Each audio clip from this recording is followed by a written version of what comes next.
சென்னையில் காவல்துறை துணை ஆணையரை கண்டித்து பல்வேறு அமைப்பினர் ஆர்ப்பாட்டம் நடத்தினர்.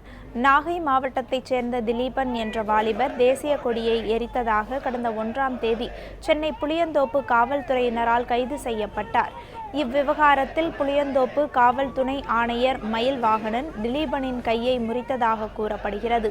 இதனை கண்டித்தும் துணை ஆணையர் மயில்வாகனனை இடைநீக்கம் செய்ய கோரியும் தந்தை பெரியார் திராவிடர் கழகம் உள்ளிட்ட 15 அமைப்புகள் புளியந்தோப்பில் ஆர்ப்பாட்டத்தில் ஈடுபட்டனர். பின்னர் காவல் நிலையத்தை முற்றுகையிட அவர்கள் பேரணியாக சென்றனர். இதனையடுத்து அவர்கள் அனைவரையும் காவல்துறையினர் கைது செய்தனர்.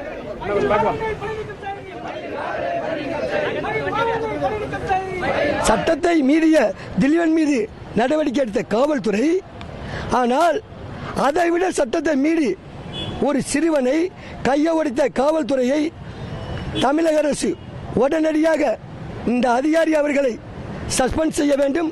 இந்த காவல்துறையை தாக்கியதை கண்டித்து தந்தை பெரியார் வன்மையாக கண்டிக்கிறது.